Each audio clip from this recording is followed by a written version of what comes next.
మహబూబ్ నగర్ జిల్లా వనపర్తిలో ఏసీబీ దాడులు కలకలం రేపాయి. కొత్తకోట మండల తహసీల్దార్ కార్యాలయంలో అవినీతి నిరోధక శాఖ అధికారులు అక్రమ లావాదేవీలపై దాడులు నిర్వహించారు.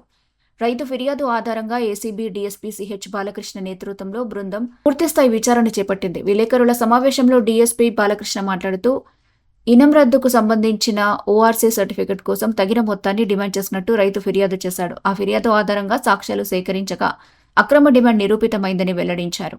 ఈ క్రమంలో రెవెన్యూ ఇన్స్పెక్టర్ చిలుకవాసు, సర్వేయర్ నవీన్ రెడ్డిపై కేసు నమోదు చేసి దర్యాప్తు కొనసాగిస్తున్నట్టు తెలిపారు.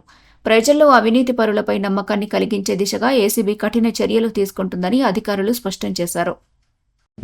DSP ACB Mahabubnagar range మాకు వచ్చిన కంప్లైంట్ పైన ఈరోజు ఒక కేసు రిజిస్టర్ జరిగింది. నిర్వేనా గ్రామంకు సంబంధించినటువంటి ఒక వ్యక్తి ఇనాం ల్యాండ్స్ ఓఆర్సీ కోసము ఆర్డీఓ గారికి అప్లై చేసుకోవడం జరిగింది. ఆర్డీఓ గారు తహసీల్దార్కి ఎంక్వైరీ చేయమని పంపించిండు.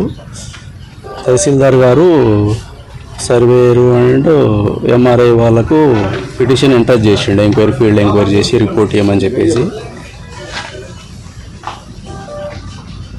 ఆర్డీఓ గారు పంపించినటువంటి పిటిషన్ తహసీల్దార్కు వచ్చింది. తహసీల్దార్ గారు అటు పిటిషన్ను ఎంఆర్ఐ అండ్ డిప్యూటీ సర్వేయర్ గారికి ఫీల్డ్ ఎంక్వైరీ చేసి రిపోర్ట్ ఇవ్వమని చెప్పేసి ఇవ్వడం జరిగింది. ఆ కార్యక్రమంలో భాగంగా ఆ విచారణలో సందర్భంగా ఇద్దరు ఎంఆర్ఐ వాసు గారు అండ్ డిప్యూటీ సర్వేయర్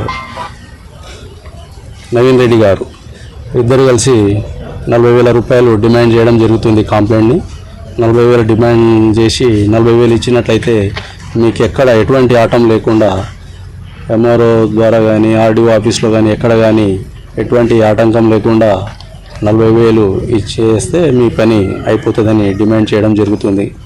కాబట్టి అట్టి విచారణలో భాగంగా ఈరోజు కేసు నమోదు చేసుకొని వాళ్ళిద్దరిని అదుపులోకి తీసుకొని విచారణ చేయడం జరుగుతుంది. ఎవిడెన్స్ అంత ఎవిడెన్స్ బేస్డ్ తోటే ఉంటుంది. లైవ్లో మీరు దీంట్లో షేర్ చేయడం జరుగుతుంది. డబ్బులు తీసుకోలేదు అదుపులోకి తీసుకోవడం జరిగింది. రేపు ఏసీబీ కోర్టు నాంపల్లిలో ప్రొడ్యూస్ చేయడం జరుగుతుంది. ప్రభుత్వాధికారులు ఎవరైనా ప్రజల నుంచి డబ్బులు డిమాండ్ చేసినట్లయితే ACB toll free number 1064 complaint చేసినట్లయితే ఫిర్యాదుదారుల యొక్క వివరాలు గోప్యంగా ఉంచి సంబంధిత అధికారులపై విచారణ చేసి తగు చర్య తీసుకొనబడుతుంది.